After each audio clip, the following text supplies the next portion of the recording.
I can't imagine having been in an air traffic control center how unbelievably difficult it is to carry that responsibility of being an air traffic controller.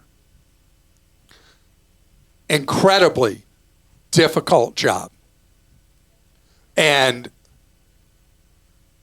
think about carrying that on your shoulders, that you make a mistake in that tower and people potentially are dead. And then our controllers in the United States are dealing with a technology system that is so crazy obsolete. And I'm going to go back on my soapbox.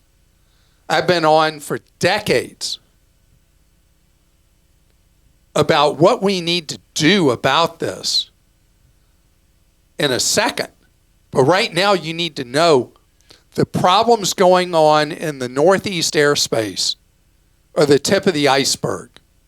We have a significant shortage of air traffic controllers in the U.S.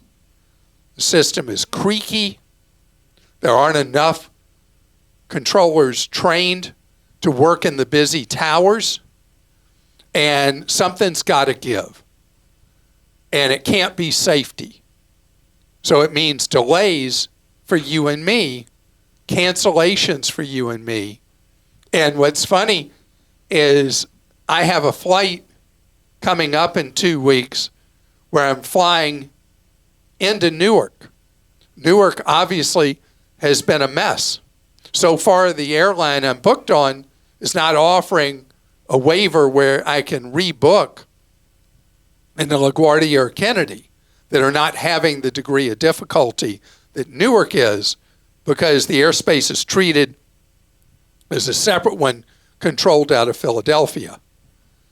But this is something we're having problems pop up at different places in the United States because we're going about it all wrong. Do you know how pretty much every other country does it now? And our neighbors to the north, Canada, as I've been on my soapbox again for decades, has been doing this right for so long, runs extremely advanced air traffic control. And how do they do it? It's a private enterprise. NAV Canada is a private organization, a nonprofit, that is able to continually lower fees for air traffic control services across Canadian airspace because it's run as a private organization with the most modern equipment and is able to do it so efficiently that the cost of managing the airspace, one of the busiest airspaces in the world, by the way, is the Canadian airspace. And they're able to do it for a fraction of the cost of us with a much better safety margin because it is a private organization. And I know that the Congress is never excited about not controlling something in our lives.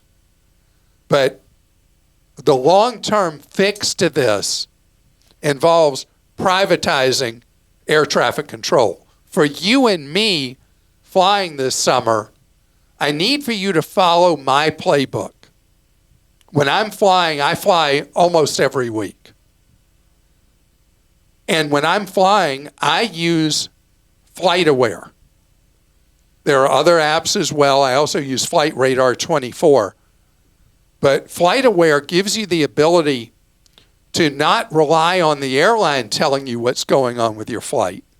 But you go on FlightAware, you put in your flight number, and it'll show you if it's showing that it's going to go on time, or if it's canceled or delayed or whatever. And then you can click in it. There's a little button that says, "Where's my plane now?" And you can see where the plane is. And if your plane has not left wherever it is to come get you, and it's delayed an hour and a half from where it is, you know that even though it says you're going on time, you're not, unless the airline substitutes another aircraft, which can happen rarely.